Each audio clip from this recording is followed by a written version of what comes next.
the host for the evening in the program.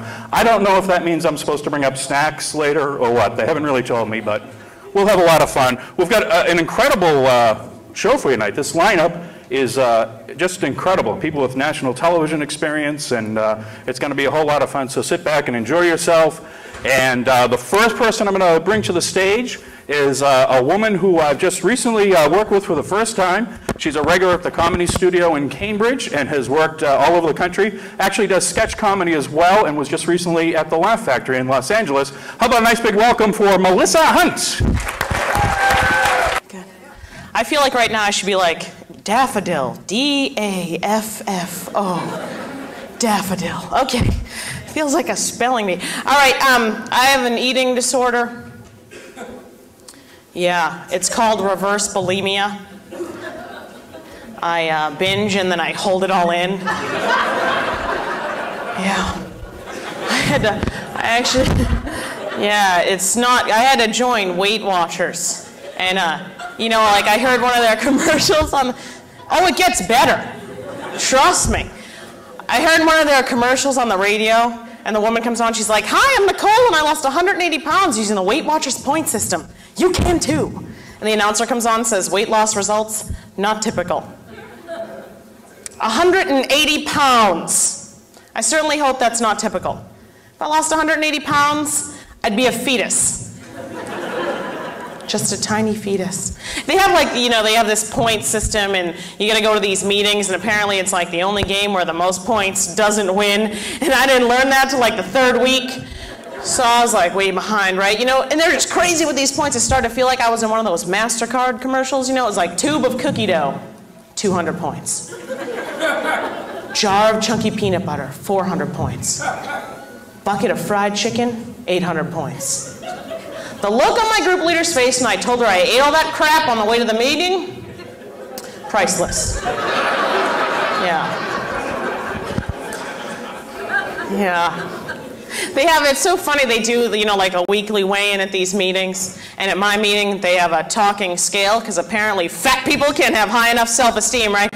So the valedictorian of my fat class, she gets on the scale, and the scale says 104. I'm thinking this can't be that bad, so I get on the scale, and the scale says, 1 at a time. Oh.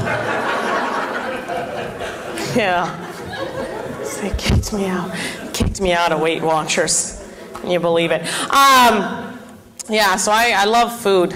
Actually, I love food. The main reason I have one-night stands is in anticipation of the free breakfast.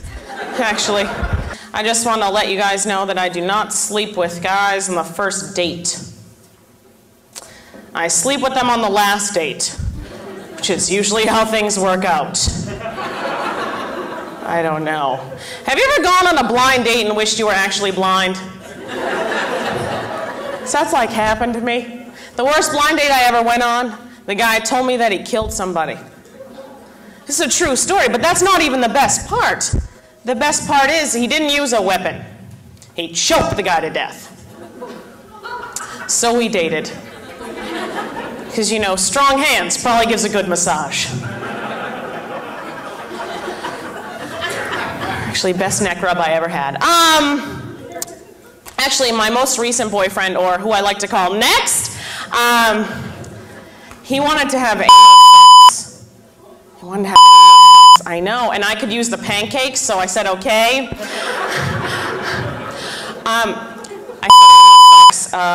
Okay. We can only have sex on Saturdays when there's a full moon and Venus is in my sun sign. Don't even think about wearing socks to bed, and wear the good aftershave, not the cheap stuff. Other positions must be submitted at least a week in advance. You will penetrate me, bring me to orgasm, after which you will cuddle me into a dreamless sleep.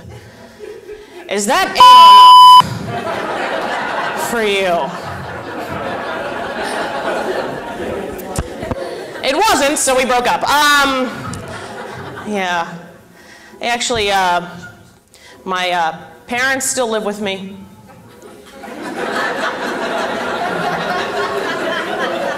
It just sounds so much better in that order, doesn't it? It does. Yeah. You know, like, do you remember hearing, like, listening to your parents fight when you were younger?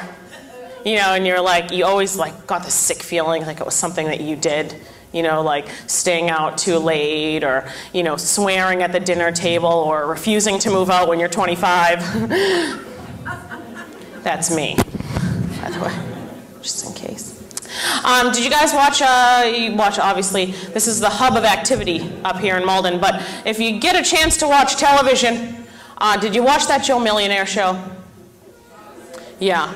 Oh my God, I could not pull myself away, you know, it was kind of like, that's never happened at a comedy show I've been in before. Baby crying. Okay, that was super. We in church? Let's go back to that.